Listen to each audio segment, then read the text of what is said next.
আসসালামু আলাইকুম everyone, welcome back to my channel. আশা করি সবাই ভালো আছেন, সুস্থ আছেন। আমি আল্লাহর রহমতে ভালো আছি, সুস্থ আছি। তো গত কয়েকদিন যাবত আমি কোনো ব্লগ দিতে পারিনি, খুবই ব্যস্ত ছিলাম। বৈশাখীর পর থেকে একটাও ব্লগ দেওয়া হয়নি। তো আজ একটু শুক্রবার ছিল, টাইম পেলাম, তাই ভাবলাম ব্লগ শেয়ার করে দেই। আসলে ব্লগ কি শেয়ার করব, আমি কোনো ভিডিওই করিনি এ কয়েকদিনে, এত ব্যস্ত ছিলাম।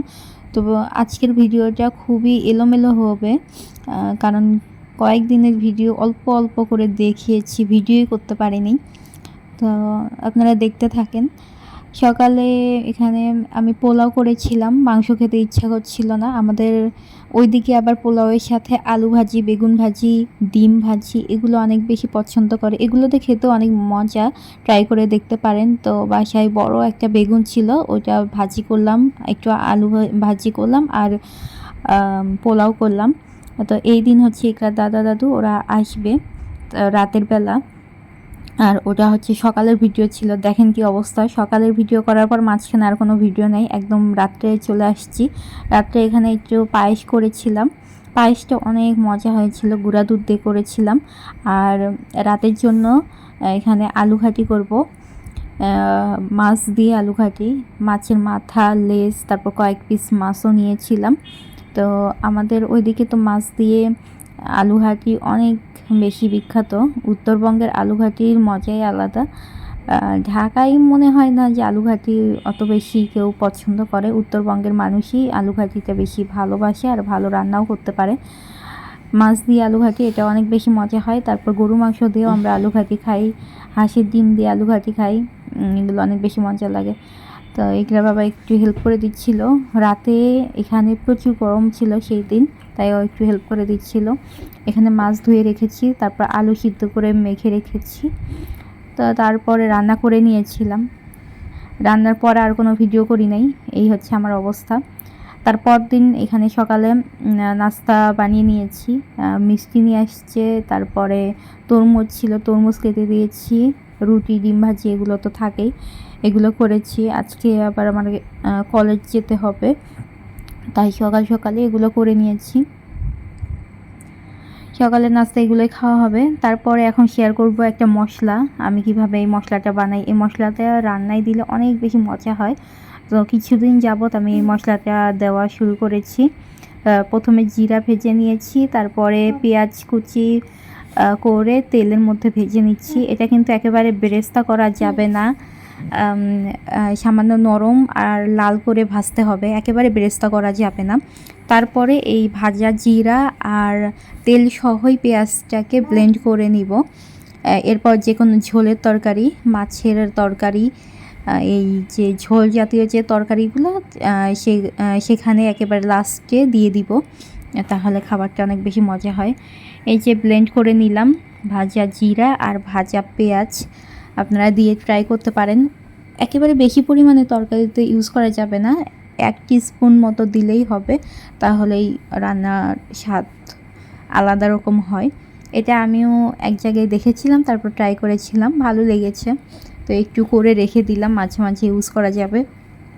তারপরে আমি ভার্সিটি চলে যাচ্ছি। আজকে বাইরে একদম ঠাডা পড়া রোদ ছিল। প্রতিদিনই আমাকে এখন ভার্সিটি যেতে হচ্ছে, কারণ ইনকোর্স এক্সাম শেষ হতে না হতেই আবার টেস্ট এক্সামের ডেট দিয়েছে, সামনে টেস্ট এক্সাম। আমি হয়তো আর ব্লগ এই কয়েকদিন দিতে পারবো না রেগুলার। তো যাচ্ছিলাম, পাশেই দেখলাম যে একদম লম্বা লাইন, গাড়ির তেল নেওয়ার জন্য দাঁড়িয়ে আছে, লম্বা লাইন ছিল, রাস্তা একটু জ্যামও ছিল। তারপর ভার্সিটি চলে গেলাম। এরপর অ্যাসাইনমেন্ট জমা দিতে হচ্ছে, প্রত্যেক দিন অনেকগুলো করে অ্যাসাইনমেন্ট দিচ্ছে, এগুলো বাসায় কমপ্লিট করে এনে আবার জমা দিতে হচ্ছে।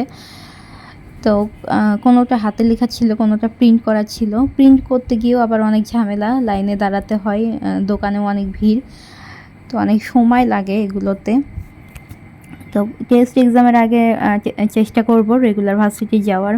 তারপর আমাদের তো ভার্সিটিতে লিফটের মধ্যেও প্রচুর গরম, আর ওখানেও একটু টাইম লাগে। এরপর আমরা বাসায় চলে আসছি সব কাজ শেষ করে। বাসায় আসার পর শাওয়ার টাওয়ার নিয়েছি, এর মধ্যেই ইকরার জন্য নতুন ব্রাশ কেনা হয়েছে আর টুথপেস্ট, এগুলোর বাবা নিয়ে আসছে। তো আমি বলছিলাম যে পেস্টটা অরেঞ্জ ফ্লেভারের হলে ভালো হতো। অরেঞ্জ ফ্লেভারটা বাচ্চাদের পছন্দ, তো এটা ছিল গ্রেপ ফ্লেভারের। এই ব্রাশ পেয়ে মহা খুশি, নিজে নিজেই ব্রাশ করা শুরু করে দিয়েছে, গাটা ভিজিয়ে দিয়েছে। তারপর ওকে আমি চেঞ্জ করিয়ে দিলাম। আর তারপর এখানে ওর জন্য চিপস আইসক্রিম এগুলো নিয়ে আসছিলো। কেউ বাহিরে গেলেও কান্নাকাটি করে, আবার বাহির থেকে আসার সময় হাতের দিকে তাকিয়ে থাকবে ওর জন্য কী নিয়ে আসছে। এই যে চিপস পেলে মহা খুশি, আর কোনো দিকে তার হুঁশ নেই। চিপস নিয়ে আসছিলো আর আমাদের জন্য আইসক্রিম নিয়ে আসছিলো।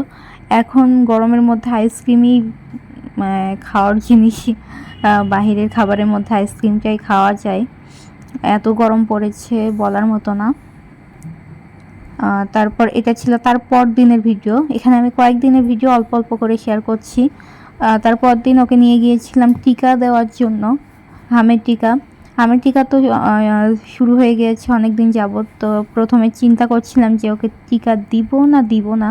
টিকা দেওয়ার পরও অনেক সময় দেখা যায় যে অ্যালার্জি দেখা দেয়, যেমন করোনা টিকা দেওয়ার পর কিন্তু আমাদের শরীরে অ্যালার্জি দেখা দিয়েছিল। তো বাচ্চাদের ক্ষেত্রেও এটা হতে পারে। তো সবাই দেখ আগে তারপর দিব, এরকম চিন্তা করছিলাম। তো বেশ কয়েকদিনই হয়ে গিয়েছে, তো চিন্তা করলাম যে ওকে আগে টিকাটা দিয়েই নিয়ে আসি। টিকা দেওয়ার সময় কান্না করেছিল, তারপর বাসায় এসে জ্বর টর আসে নাই, আলহামদুলিল্লাহ ভালোই আছে। তারপর আবার আসার সময় আমরা পুঁইশাক নিয়ে আসছিলাম, সকালে টিকা দিতে নিয়ে গিয়েছিলাম, তারপর এসে রান্নাবান্না করলাম আর কি। পুঁইশাক দিয়ে ডাল, এটা তো হবেই আমাদের বাসায়, সবাই পছন্দ করে এই খাবারটা। এক বেলার মধ্যেই পুরো কড়াই শেষ। তো ডাল রান্না হয়ে গিয়েছে, ফোড়ন দিচ্ছিলাম, ফোড়নে পেঁয়াজ রসুন একটু পাঁচফোড়ন তেজপাতা এগুলো দিয়েছিলাম। আর এটা হচ্ছে ওই যে বাঁশ কচু বলে, লম্বা যে কচুটা, ওইটার গোড়া, ওটা ভাজি করব। তারপর ইকরার জন্য চুড়িগুলো নিয়ে আসছে, ওকে পরিয়ে দিয়েছিলাম। তো এই ছিল আজকের ব্লগ, আপনারা আমার সাথেই থাকবেন। আল্লাহ হাফেজ।